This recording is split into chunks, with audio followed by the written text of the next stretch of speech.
어제가 추석이었죠. 하지만 이번 추석은 예전 추석과는 좀 다른 것 같아요. 코로나로 인해서 여러 해 동안 모이지 못했던 것들이 풀리기는 했지만 태풍 흰남노로 인한 많은 피해들이 있어서 아마 더 조용한 그런 추석이 아닌가 그렇게 생각이 되어집니다. 그런데 이런 와중에서도 일탈하는 공무원들이 있고요. 또 정치 싸움하는 그런 사람들이 있는 것들을 보게 되어집니다. 그들은 각자 자기의 삶을 살고 있습니다. 어찌 보면 그들의 삶의 방식은 우리가 보기에 잘못되었다라고 해도 그들은 사실 그렇게 생각하지 않을 가능성들이 더 큽니다. 그들은 자기 나름의 방식으로 자기의 삶을 열심히 살아가고 또 최선을 다하고 살아간다라고 할 것입니다. 우리는 성도입니다. 그러므로 우리가 잘못되었다고 판단하는 그들의 삶들도 그들의 열심으로 살아가고 있는 것이라면 성도인 우리들도 우리 나름대로의 방식대로 또 우리도 성도로서 열심히 살아가야 합니다. 하지만 사실 어떻게 사는 것이 성도로 사는 것인지 잘은 모릅니다. 하지만 분명한 것 하나가 있어요. 그것은 어쨌든 우리는 성도이기 때문에 성도로 살아가야 한다는 것입니다. 오늘 말씀을 통해서 성도답게 사는 것이 무엇인지를 깨달아서 그렇게 살아갈 수 있기를 바라겠습니다. 바울은 지금 자기의 상황과 자기 마음에 대하여 말하다가 오늘 우리가 읽은 본문에서 처음으로 빌립보 교회 성도들에게 권면을 하고 있습니다.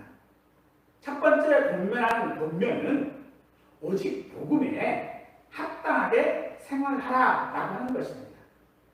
빌립보 성도들은 빌립보에 사는 까닭에 로마 시민권을 부여받았습니다. 따라서 빌립보 지역이 로마에서 멀리 떨어져 있기는 하지만 그들은 로마 시민으로서 품위와 격조에 맞는 삶을 살려고 합니다. 그런 그들에게 바울은 그 로마 시민으로서의 삶을 포기하고 하나님의 나라 시민으로 살아가야 한다라고 권면하는 것입니다. 여기 생활하라라고 하는 말의 원래의 의미는 시민으로 당연한 삶을 살라라고 하는 것입니다. 따라서 비록 우리가 이 땅에 살고는 있습니다만 우리가 누구인지를 인식하라는 것입니다. 또 충성해야 하는 분이 주님이시지 세상의 가치와 문화에 충성하지 말라라고 하는 것이며 모든 삶의 기초가 또 모든 삶의 기준이 바로 복음이라고 말하는 것입니다. 복음에 합당한 생활이라고 하는 것은 한 마음으로 서서 한 뜻으로 복음의 신앙을 위하여 협력하는 것과 무슨 일이든지 대적하는 자들 때문에 두려워하지 말라라는 것입니다. 세상의 승리는 하나님의 주권에 달려 있습니다. 하지만 빌립보 도시는 로마에 대한 충성심이 강했기 때문에 황제가 아닌 예수님을 주로 삼고자 하는 성도들을 압박하는 것이 당연한 것이죠. 다른 왕에게 충성하며 살아가는 성도의 삶에 고난은 당연하다는 것입니다. 복음은 늘 복음 아닌 것의 저항과 충성하며 살아가는 성도의 삶에 고난은 당연하고 또 복음 아닌 것들의 저항과 공격에 노출되고 더 복음다울수록 성도는 핍박을 더 많이 받게 되어지는 것입니다. 그러므로 복음에 합당한 생활을 하면 고난이 있습니다. 그러나 이 고난은 구원의 증거이고 은혜입니다. 이 사실을 빌립보 성도들은 바울의 가침과 그의 고난의 삶을 통하여 알았습니다. 세상은 고난을 우리가 멸망하는 증거로 볼 것이겠지만 그것은 우리가 구원의 길을 가고 있다라고 하는 증거입니다. 어떻게 생활해야 하는 것, 또 그렇게 고난의 생활을 해야 하는 그 생활의 결국이 우리가 성도로 살아갈 때에 그것이 멸망이 아니라 구원에 이르게 하기 때문에 바울은 우리에게 복음에 합당하게 생활하라라고 말하고 있는 것입니다.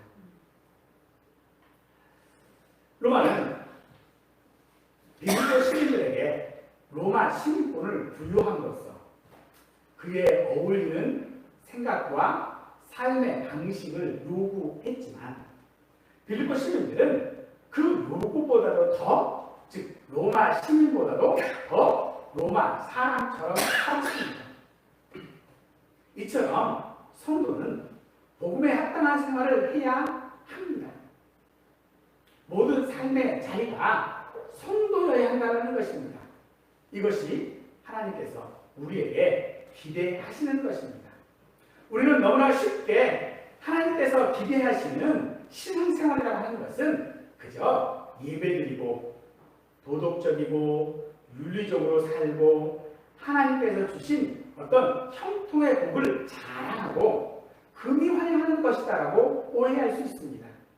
하지만 합당하다라고 하는 말에는 무게를 달다라고 하는 그런 뜻이 있습니다.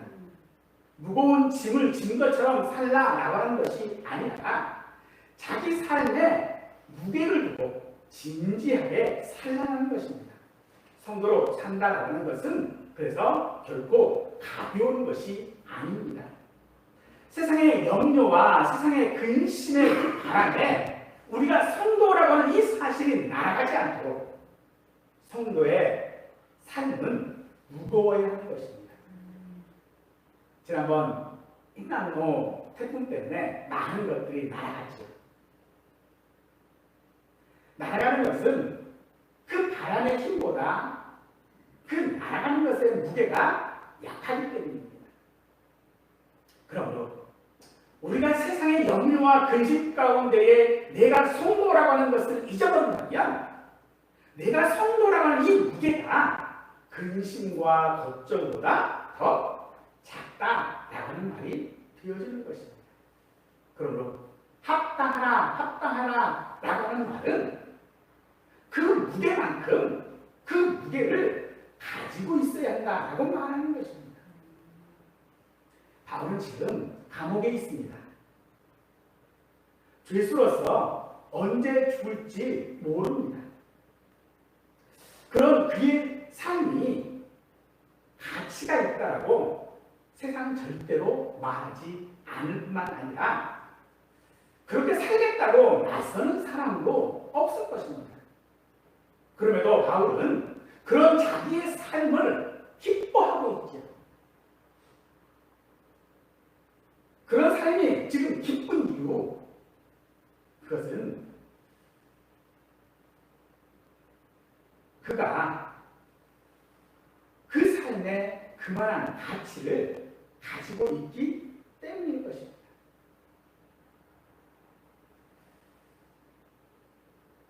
그러므로 사랑하는 분들은 오늘 우리에게 가장 가치가 있는 것이 무엇입니까? 간절히 원하는 것은 우리에게 가장 가치 있는 것이 세상과 같이 그렇게 없어질 것들이 우리의 가치가 되지 않기를 간절히 원합니다. 복음에 합당한 생활은 내가 옳다고 믿는 대로 살아가는 것이 아닙니다.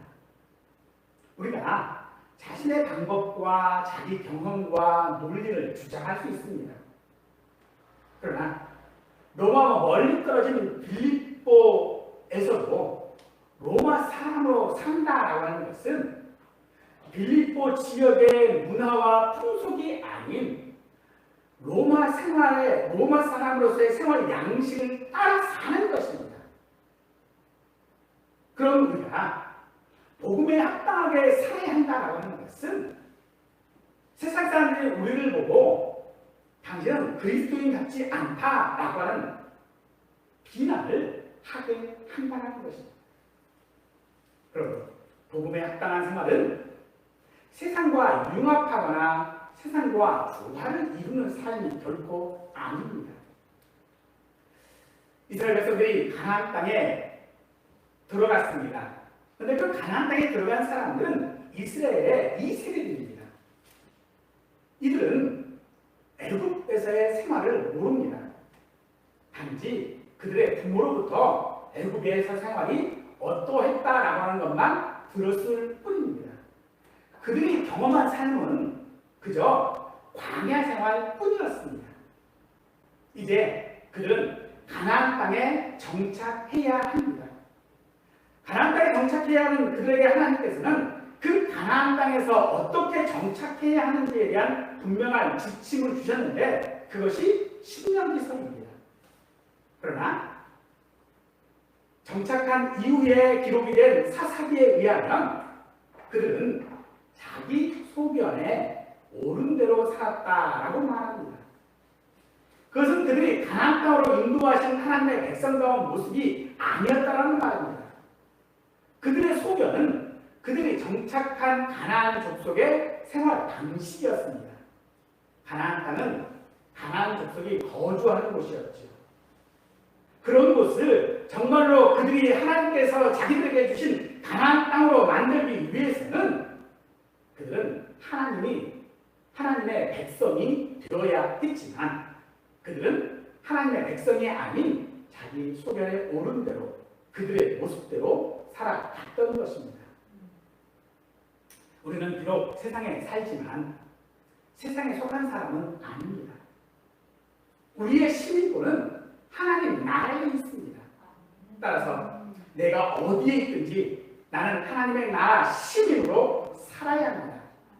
만약에 대한민국 사람으로서 우리가 일본에 산다고 해서 일본 사람이 되는 것은 아니지 않습니까?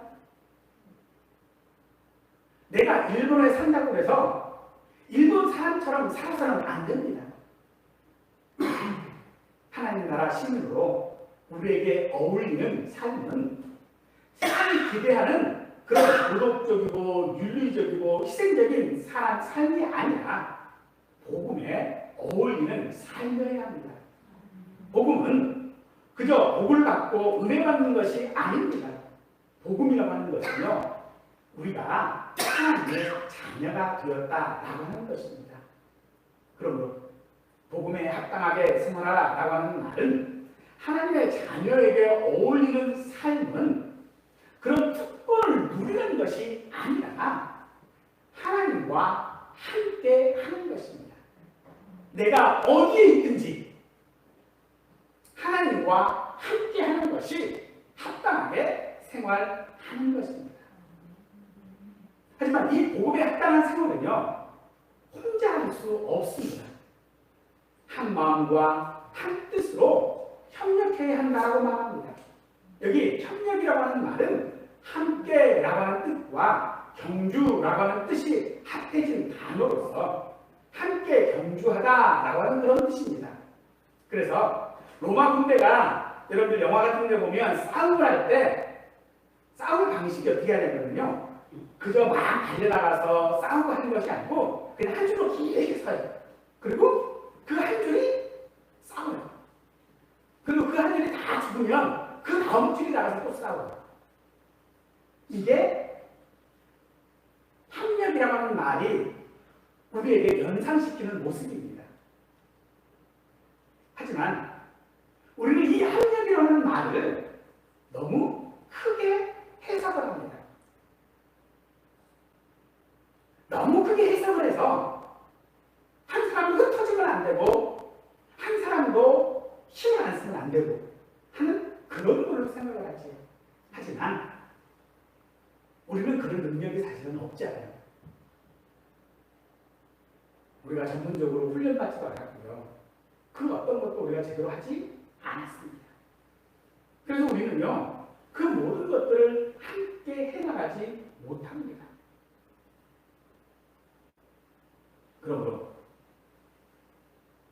말하고 있는 협력하라, 협력하라라고 하는 이 말은 그냥 우리가 할 수 있는 협력, 바로 그 자리에 있는 것입니다.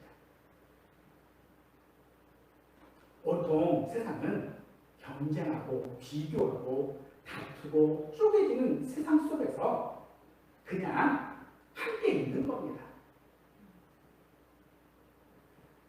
나누어서 생각하는 것이 아닙니다.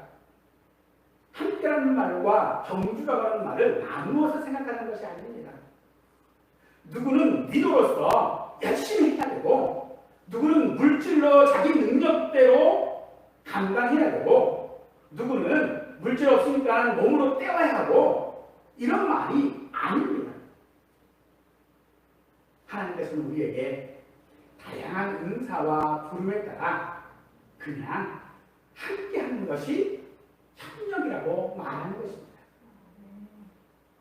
그냥 내가 있어야 할 자리에 있는 것이 협력이라는 겁니다. 이스라엘은 광야 생활 중에 하나님께서 백성 중에 거하실 집 천막을 만들었지요. 이것을 우리는 성막이라고 말합니다. 그러나 그 성막을 만드는 데 있어서 이들은 하나님께서 알려주신 방법대로 만들어야 합니다. 하나님께서 알려주신 방법대로 그들이 천막을 만들 때 각자의 재능을 사용했고, 각자의 재물을 사용했고, 각자의 역할들을 나누어 감당했지만 자기 생각대로, 자기 편리한 방법대로 하지 않고 하나님이 알려주신 방법대로 했습니다. 이것이 한 마음과 한 뜻으로 협력하는 것입니다. 협력한다라고 하는 것은 그래서 우리에게는 두 가지를 주의해야 합니다. 하나는 자기 생각과 경험을 너무 쉽게 일반화하지 않는 것입니다. 내가 이렇게 기도했더니, 내가 저렇게 기도했더니 하나님께서 응답하셨다. 이건 세상의 법칙입니다. 하나님은 일하시는 세상의 법칙이 아니라 하나님의 은혜와 하나님의 자비하신 마음에 있습니다. 그러므로 누구에게는 이렇게 응답하시고 누구에게는 저렇게 응답하십니다. 누구는 이렇게 인도하시고 누구는 저렇게 인도하시는 것입니다. 개개인들에게 가장 좋은 방법과 가장 좋은 시기의 응답을 통하여 그들을 인도하시는 분이 하나님이십니다. 그러므로 내가 이렇게 했으니 너도 이렇게 하라 라고 하는 일반화하는 것은 우리가 협력하는 것에 있어서 주의해야 하는 것입니다. 협력함에 있어서 우리가 주의해야 할 두 번째는 모든 방법이 같아야 한다라고 하는 생각입니다. 사랑하는 사람이라고 해서 언제나 함께 있어야 하는 것은 아닙니다. 멀리 있어도 사랑할 수 있습니다. 같은 목적을 가진 사람이라도 그것을 이루는 방법은 다 달리할 수 있습니다. 하나님께서는 모든 제사 방법들을 통일시키지 아니하시고 각자의 신분과 형편과 처지에 따라 제사할 수 있도록 정하셨습니다. 또 하나님께서 짝지어 주실 때에도 하나님은 우리로 한 몸 되게 하셨다라고 말하고 있는데, 이 한 몸 되었다라고 하는 것은 두 사람이 똑같다라고 하는 말이 결코 아닙니다. 요즘 신혼부부의 약 한 25% 정도가 1년쯤 혼인신고를 한다고 해요. 근데 왜 그렇게 하느냐라고 물어봤더니 하는 말이 그 사이에 헤어질지도 모른다고. 헤어질 것을 염두에 두고 함께 하는 것, 그건 협력하는 것이 아니지요. 그것처럼 우리가 협력하는 것은 서로의 방법이라고, 서로의 생각이라고, 그저 저 사람과 내가 함께 있는 것입니다. 우리가 원하는 우리의 삶의 방식과 하나님께서 우리에게 원하시는 삶의 방식이 달라도 함께 하는 것입니다. 그것이 협력하는 것이다 라고 하는 것입니다. 한 것이지. 하나님은 우리가 완전해야 영광을 받으시는 분이 아니십니다. 하나님은 그런 기대를 우리에게 하시지 않습니다. 하나님은 우리가 누구인지 잘 아십니다. 우리의 약함을 아십니다. 우리의 한계를 다 아십니다. 그러면서도 우리에게 말씀하실 때에 협력하라고 말하는 것입니다. 힘써서 우리가 있어야 할 그 자리에 있을 수 있는 우리 모두가 되기를 간절히 축원하겠습니다. 그럼에도 불구하고 우리가 복음에 합당하지 못하게 하는 그런 삶을 살도록 하는 대적이 있습니다. 환경이 그렇고 물질이 그렇고 가족이 그렇고 사랑하는 아내와 남편이 우리의 대적이 되고 자녀들이 때로는 내가 복음에 합당하지 못하게 하는 삶을 살도록 하는 대적이 되기도 합니다. 사랑하는 성도 여러분, 우리가 예수님을 믿는 것을 포기하지 않는다면 우리를 대적하고 핍박하는 대적들은 사라지지 않습니다. 대적과의 이 싸움은요, 사실 누구 하나 죽어야 끝나는 싸움입니다. 그러나 하나님은 그런 우리에게 대적을 두려워하지 않았다라고 하는 이야기를 듣고 싶어 하시는 것입니다. 왜 우리가 대적을 두려워하지 않습니까?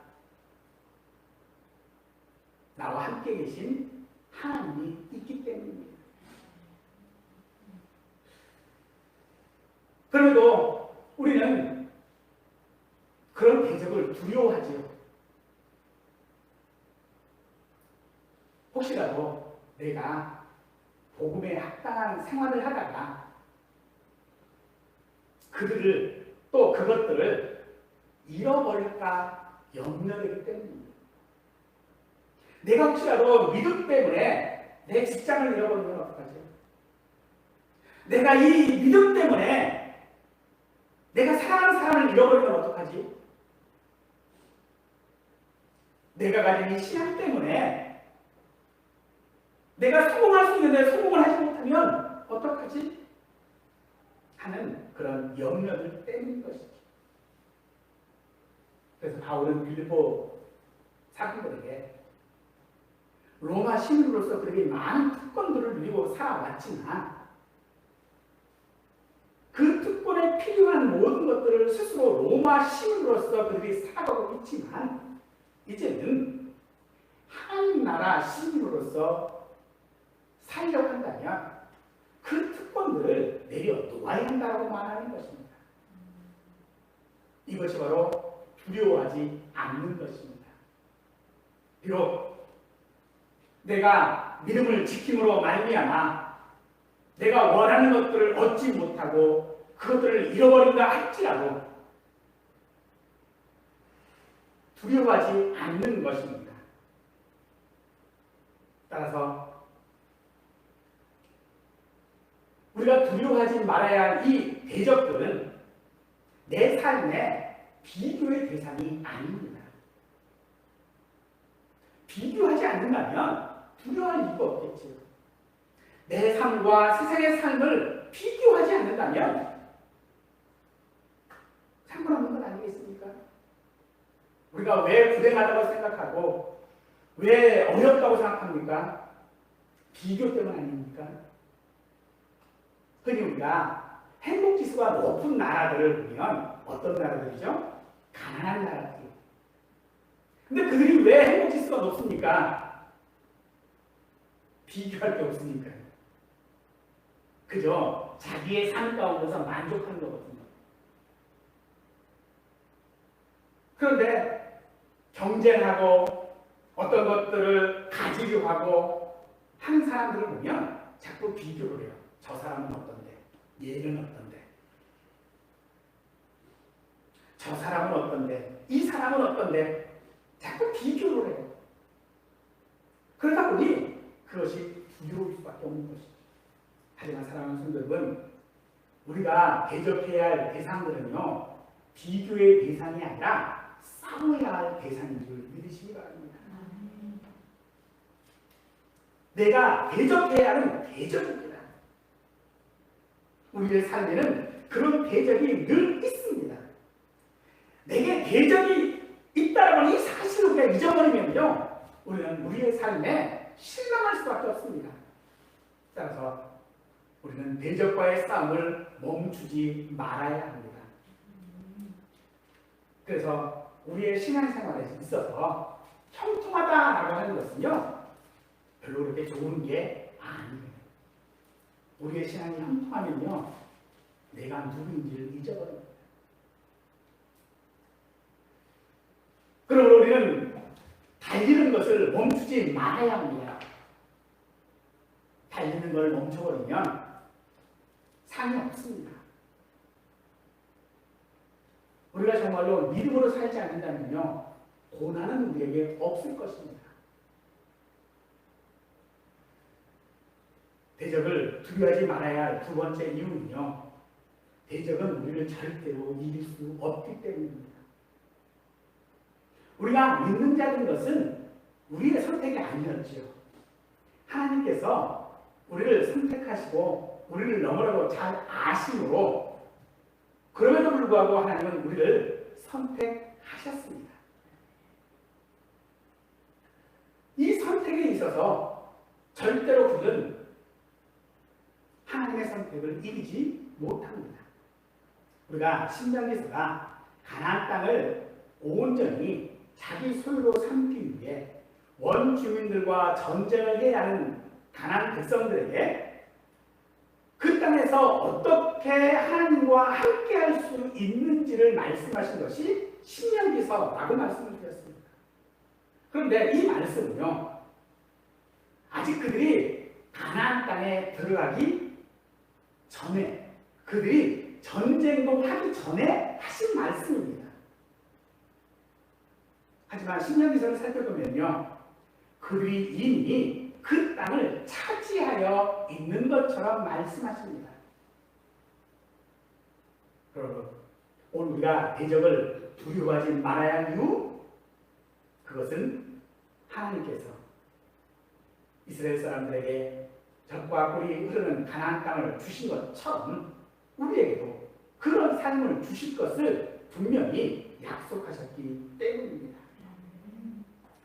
그런데 그들이 그럼에도 불구하고 자기 소견에 오른 대로 생활했던 이유는 막상 가나안 땅을 차지하고 보니 이 신명기에서 말씀하신 하나님의 말씀들이 너무 부담이 되는 거죠. 그렇게 살자니 가나안의 원 족속들의 삶이 더 좋아 보이는 거예요. 부담이 돼요. 사실 우리도 솔직하게 내가 믿음으로 산다고 하는 것이 얼마나 큰 부담입니까? 때로는요, 같은 믿는 사람들의 눈치도 봐야 돼요. 나랑 가까운 사람의 눈치도 봐야 되는 게 내가 믿음으로 사는 겁니다. 야, 너는 믿는다면서 라고 하는 말을 들을 때마다 그게 얼마나 부담이 되는지 모릅니다. 그럼에도 하나님은 그런 우리에게 그렇게 살아야 한다고 말씀하시는 것입니다.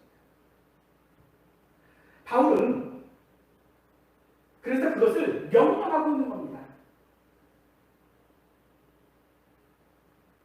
바울의 이 명령이 우리에게 더 부담이 되어지는 이유, 바울이 그렇게 못 살았으면 좀 부담이 덜할 거예요. 그런데 바울이 그렇게 살았거든요.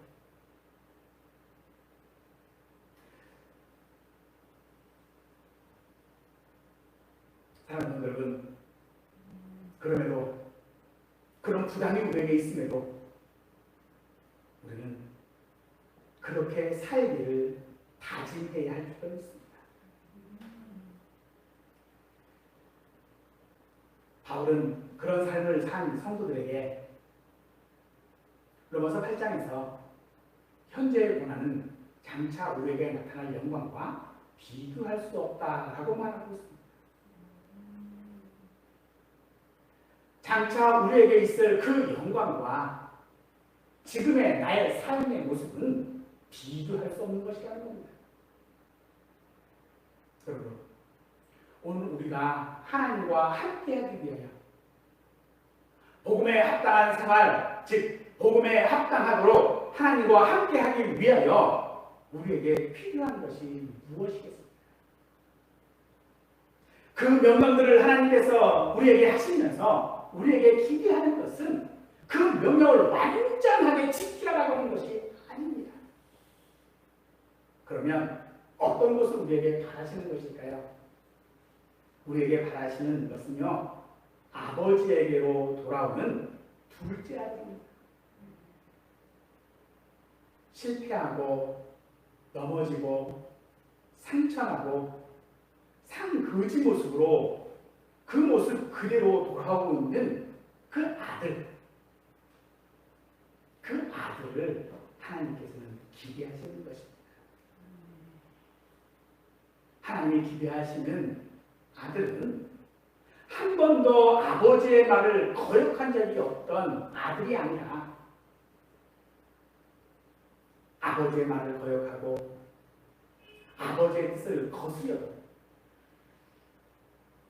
그래서 세상에서 깨지고 넘어지고 상처받아도 그 모습 그대로 아버지에게로 오는 아들을 기대하시는 것입니다.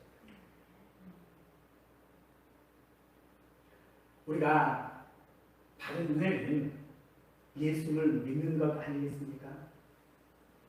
그러나 그 믿음에는 성도가 받을 고난도 포함되어져 있다고 말합니다. 작은 아들이 아버지에게로 돌아갈 때에 그가 결심한 것은 종이 되겠다라고 하는 것이었습니다. 왜 그가 아버지에게로 돌아올 결심을 했습니까?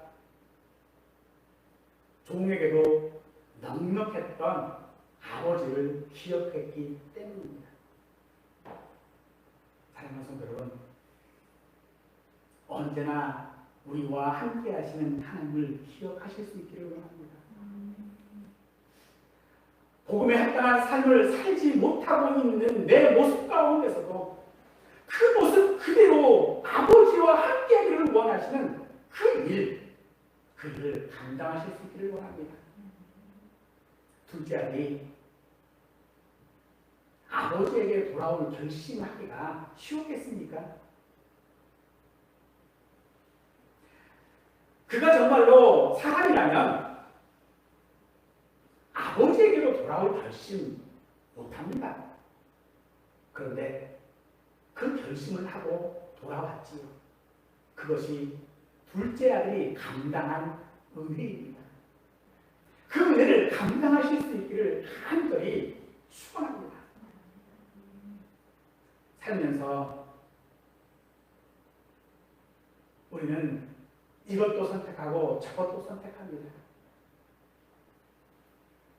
하지만 그 선택이 옳은 선택이었다고 했지만 시간이 지나면 내 뇌에 뭔가 쓰여진 것처럼 엉뚱한 선택을 했던 것들을 우리는 깨닫게 되어집니다. 그런데 하나님은요, 그런 선택을 한 우리를 망하게 두시지 않습니다. 모든 것들을 합력하여 선을 이루게 하신다라고 말씀하고 계십니다. 오늘 본문 29절을 다시 한번 읽겠습니다. 너희에게 은혜를 주신 것은 다만 그를 믿을 뿐 아니라 또한 그를 위하여 고난도 받게 하려 하십니다. 예수님을 믿어 받은 은혜만이 은혜가 아닙니다. 고난을 받으면서도 은혜가 있다고 너무나도 분명하게 말씀하고 있습니다. 여러분, 어민은 바다가 삶의 터전이지요. 어민들은 바다에서 모든 것들을 얻습니다. 그래서 그 바다에 의지하여 살아가지요. 하지만 때로 그 바다가 모든 것을 빼앗아가기도 한다는 것입니다. 그럼에도 그들이 그 바다를 떠나지 않는 것은 그들이 어민이기 때문이겠지요. 사랑하는 여러분, 오늘 우리가 내가 성도라는 이유로 고난은 있지만 그 고난에 감당하지 못하여 버겁기는 하지만 그래도 우리는요 성도입니다. 하나님의 자녀입니다. 그런 우리를 하나님께서 함께 하시는 것입니다. 오늘날 하나님께서 욥이라고 하는 사람을 칭찬하셨습니다. 그랬더니 사단이 하나님께 그에게 복을 주셔서 소유물이 넘치게 하시기 때문에 하나님을 경외하는 것이다 라고 말하지요. 이 사단의 말은 그럴만해서 그런 것이다 라고 말하는 것입니다. 하지만 우리에게는요 욥처럼 하나님께 받은 복이 없는 것 같습니다. 우리의 삶이 너무나도 힘듭니다. 그런 우리에게 바울은 그것이 당연하다고 말합니다.